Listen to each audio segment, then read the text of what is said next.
lot of money. It became a big hit.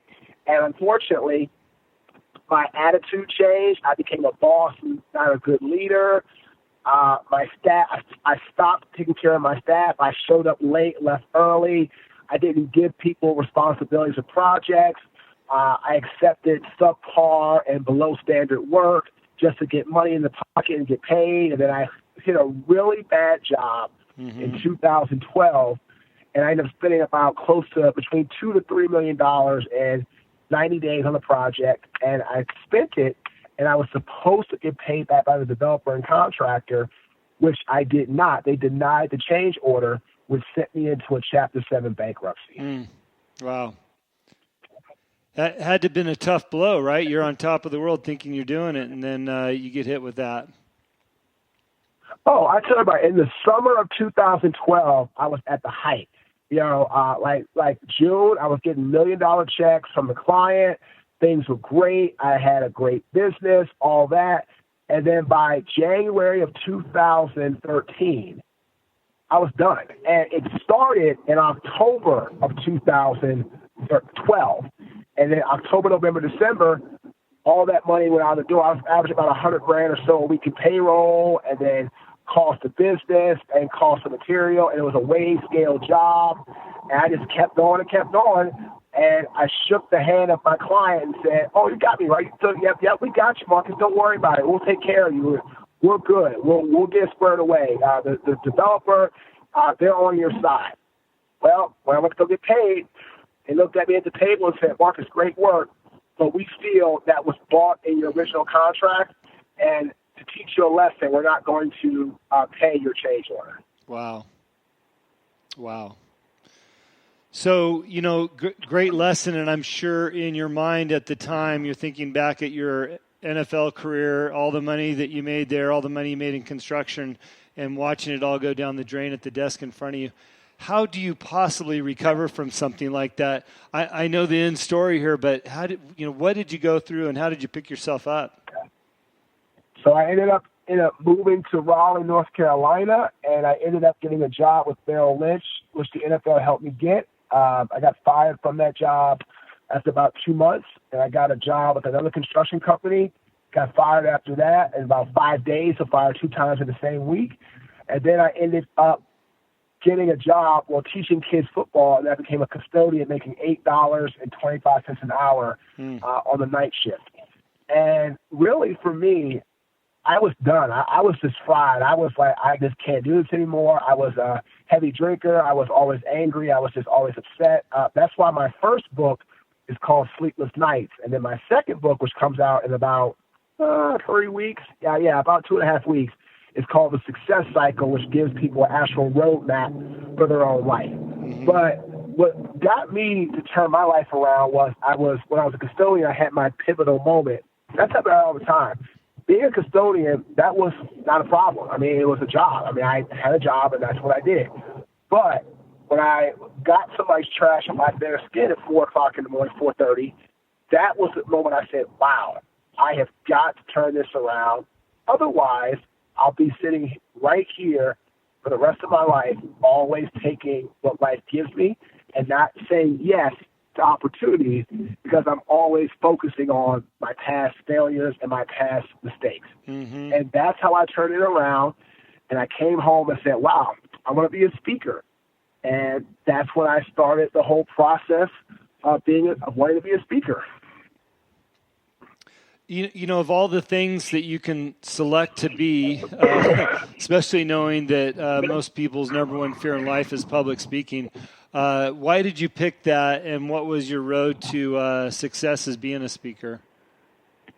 Well, I picked being a speaker because I wanted to start speaking to help athletes not go bankrupt. Mm-hmm. And I was really good at working with individuals. I was really good at helping people not make mistakes by sharing my experiences. But what happened is that for the first 2.5 years, I did a poor job of marketing, a poor job of strategizing, and I made it really hard on myself because I didn't have the things that I needed. But I also was broke, had no money, and I didn't have the money to hire a business coach and learn how to do things the right way. So I picked it because I done some communication in college. I liked speaking. When I was in the NFL, I enjoyed speaking to organizations, which was great. And I chose it because I wanted to help people, but I enjoyed speaking when I was doing things for Gatorade camps and all that. And I said, sure, I have a story to tell. And unfortunately, when I started out speaking, I was still on the downside. I had not risen up. I was still broke. I was still drinking, 12 Miller Lights on the weekends or at night, because I was so depressed. Mm-hmm. But as I started to work my way out of it, that's when I started to get more opportunity to start telling my stories to people and making a real positive difference.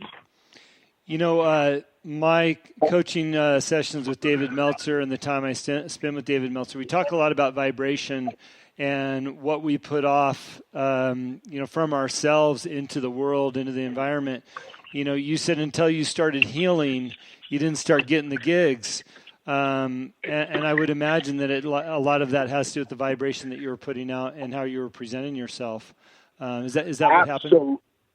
Absolutely. I was like, I tell people all the time, I tell my coaching clients, if you're not marketing different channels like email marketing, social media marketing, networking, right? If you're not doing these things, all you're doing is you're putting yourself under huge pressure that when you do get someone on the phone, right, eventually or finally, then you're so stressed or so strapped to get them to sign up with you. And that's exactly how I was. I was poor at marketing. I was poor at making myself known through LinkedIn or email marketing or having a good website or having good videos. So in real terms, you're 100% correct. I was getting people on the phone and I was either super aggressive or I was desperate to get them to work with me. Like today, I just signed my contract to speak for my 8th Fortune 100 company. Mm-hmm. I've spoken for AXA Advisors, Home Depot, New York Life, MetLife, Cisco, Siemens, JP Morgan and Chase, and I just signed a contract today to speak for Liberty Mutual. Wow. And I've learned that you need to create multiple streams of income and you need to create multiple ways for you to get business. And if you're always talking to someone and you're in that desperate mode and they feel it or sense it, you can bet they're not going to, either if they work with you, it's going to be such a devalued price because they can feel you need that business, or you're going to scare them away. That is one lesson that I think most of us don't pay enough attention to, because you find people in the dumps, they're looking for a job, they can't pick their head up, and they can't figure out why they can't get a job. And you try to explain to them that nobody wants to hire that person. And I think through whatever your morning routine or practices are, if you can have the ability to pick yourself up from wherever you are and be the best person you are in front of that interviewer, that gives you the best chance of success. Mm-hmm. Absolutely agree. And people are not, I was trying to say this the right word. People are very cognizant. They know and can tell if you don't have your stuff together. So Liberty Mutual. So I did a speaking job, right, in Boston in September for the NABA, the National Association of Black Accountants. Mm-hmm. So I met them on LinkedIn, did a job for them. I did it at a cheaper price because, it's Boston, Boston has a good amount of money, and I took some opportunity there. So anyway, took the job, nailed it out of the park. Liberty Mutual was one of the big sponsors for the event. Mm-hmm. So I ended up chatting with the guy from the event named Omari, and we just had some casual conversations, and we just started chatting, and it was September, right? It was September. It was like September 15th to 16th, somewhere around there, mid-September. I didn't get my contract until today. Wow. And the speaking job is next month. Right. Right. It's gonna be in February. I'm their keynote speaker for the national for the diversity and inclusion national conference that they're having in Boston. Mm-hmm. But that's what I tell people. The old Marques would have called and been up his tailpipe. Like, hey man, how you doing? How's things coming along? You want to hire me yet? Like, are you ready? Are you ready? And I would have scared him off. Like, I didn't call him unless we had a scheduled call. I didn't text. Now, the only thing I think is kind of funny, I found out, but again, this goes back to your thing about, saying yes and being open with people. After chatting with him, I found out he and I are from the same quadrant of D.C., Northeast D.C., and I'm a year older than him. Huh. So that was awesome, right? But again, that built more of a bond and relatability. But I tell people all the time, you have to have different ways of getting business.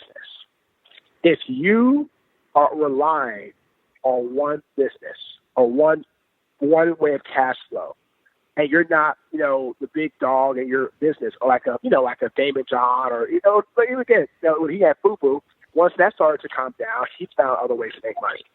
But you have to diversify yourself. But you cannot blow clients up. You cannot. And that's exactly what I did the first 2.5 years of my speaking business. I was probably very annoying. I was probably very pushy. And I'm sure, Jim, I came across desperate. Mm-hmm. Different now, though, for you. Obviously, putting things into practice and having that confidence that you can do a great job. And I think, again, a lot of people forget about that. I always like to use the example, you walk into a room and it's a husband and wife or a couple, and you can tell that the air in the room is heavy because they're probably arguing. They don't have to say anything, but it's not good. And it just proves how we emit these vibrations off into the environment that people sense. Whereas if they were having a good time, you'd immediately sense that they're having a good time and you'd want to be a part of it. Same thing goes for us in the interview scenario. Exactly. And in my first book, it's a lot of candor about some of the struggles my wife and I had because it was very tight financially. I was working a lot. She was working a lot. She didn't like the job she was doing. I hated my custodian job. I was thankful for it.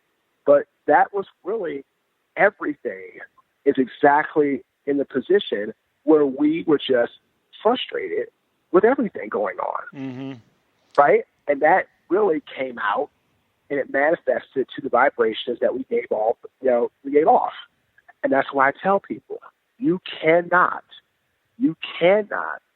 allow yourself to have negative thoughts get into your mind, because one negative thought becomes 2, becomes 3, and next thing you know, you have nothing but negative thoughts throughout the entire process. Yeah, I would say that also translates to having negative people in your life that are always bringing you down too, and being careful about where you spend your time and how you spend it as well, right? Yes, absolutely. Absolutely. Yeah. Look, I have only a couple more questions for you. I know I committed to 30 minutes here. I like to bring some value to my listeners, and I think that you can bring some tremendous value to us outside of what you've already told us. I was listening to one of your presentations, I think I found either on your website or YouTube, and in talking to people about opportunities and getting jobs and stuff like that, you talk about 5 ways to increase your business, and one of those ways was to look at your network, because your network is your gold, right? The business cards you've collected over the years, your outlook and who you've got in there and who you can reach out to. Can you expand on that a little bit? Because I think so many people overlook the gold that they have in their back pocket, which could be somebody's business card. I just had this conversation, Jim, with one of my clients yesterday. Mm-hmm. And that is the biggest thing that people miss out on, is they miss out on the ability to get business from their network. Because we're trained, right, to look at everything and say, okay, I want to go get new clients.